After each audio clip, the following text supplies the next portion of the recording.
Ready to open the hood? Usetool for the tutorials. And for car parts, the right idea is the Mr. Auto app. Easy, fast, and with better prices than on the website.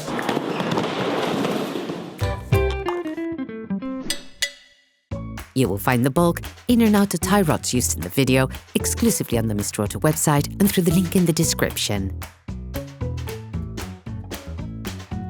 Turn your engine off and pull up the handbrake. Loosen the stud bolts on the front wheels. Lift the front of the vehicle. Place the vehicle on the axle stands. We strongly suggest watching the tutorial, raising your vehicle safely before carrying out this step. To be able to change the inner and outer tie rods on your vehicle, you must remove the wheels to gain complete access to the steering system. Don't forget to slide the wheels under the vehicle. You can now see the outer tie rod end.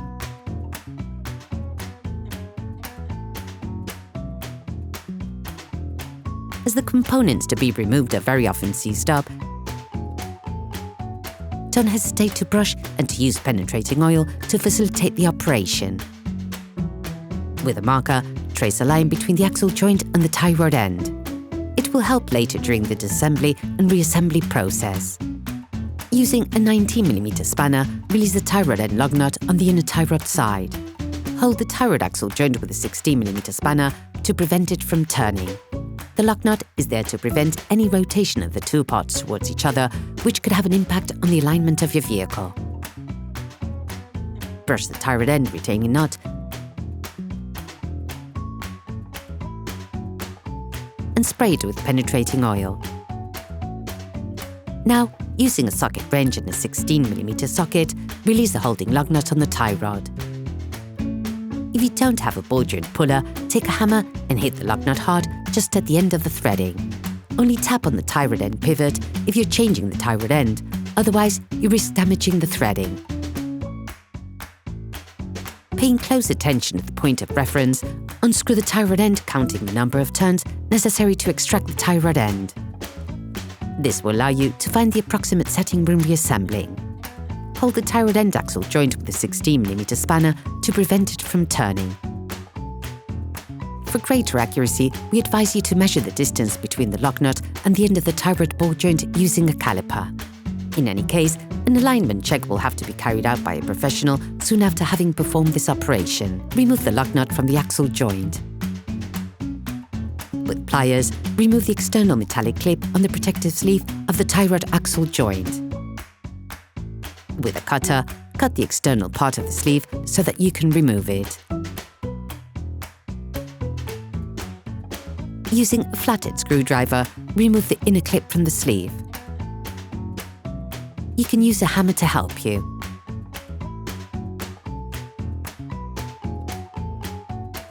Remove the sleeve.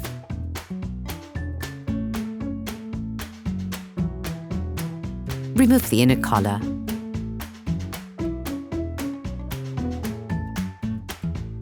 Using a tie rod iron or extractor, a specific tool for carrying out this job, you can now loosen everything without difficulty.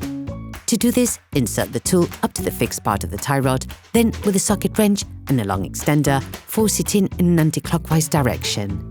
If the tie rod axle joint is equipped with marks, release them using adjustable spanners.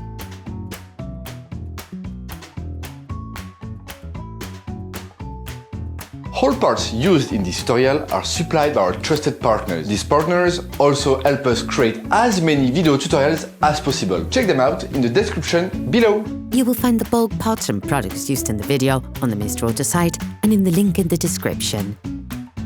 Take the new axle joint. Put it in the steering cock housing.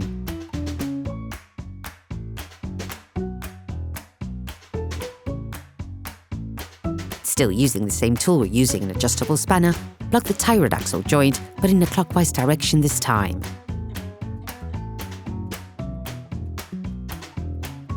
Finish off the tightening with a torque wrench.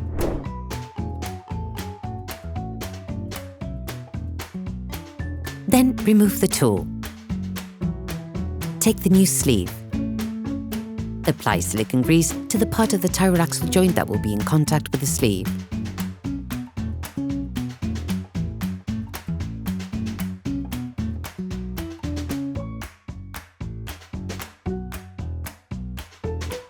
Put the internal clip back on.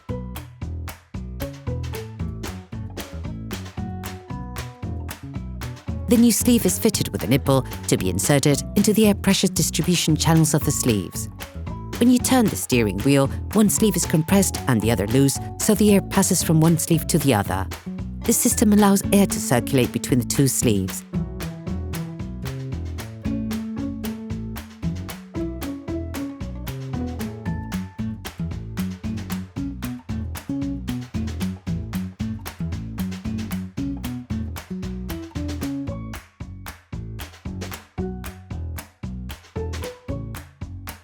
You can now crimp the clip with pliers.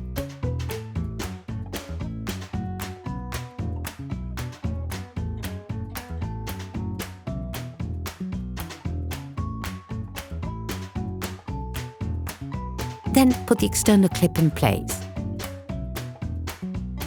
Crimp it too.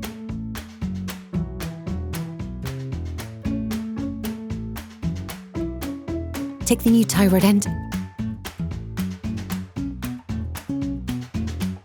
and unscrew the lock nut supplied with it. Remove the plastic protection.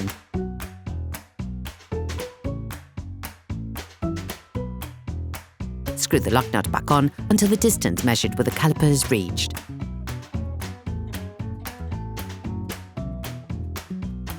Put the tie rod end back in place, making the same number of turns as counted during disassembly.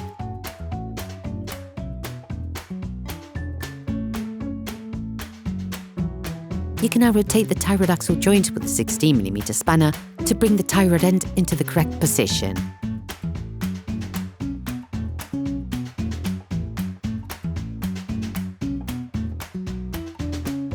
Using a wire brush, scrub the pivot, then apply silicone grease to the flat part that will be in contact with the tie rod bellows. Do not grease the inside of the cone. Replace the ball joint in the pivot.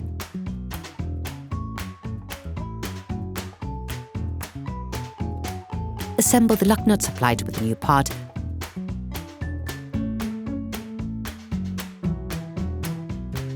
and tighten it using a socket wrench and a 16mm socket.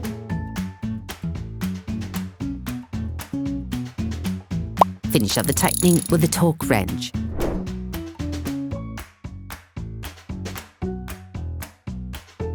Finish tightening the lock nut by holding the tie rod axle joint using a 16mm spanner to avoid damaging the tie rod end. During this operation, you will work on the steering system of your vehicle. Checks on tyre alignment, when carried out by a professional, will guarantee that your steering system has been perfectly aligned and is in good working order. Then you will be able to put the wheels back on your vehicle. Put your vehicle back on the ground and fix the wheels in place properly. Operation completed. Hi, it's Theo from Usetool. I hope this video has helped you a lot in your car maintenance. We would be super grateful if you could spread the word so that we can produce even more tutorials. Simply give us a like, a comment, and hit that subscribe button. It really helps us boost the channel and help the whole community. Thanks a lot and have a great one.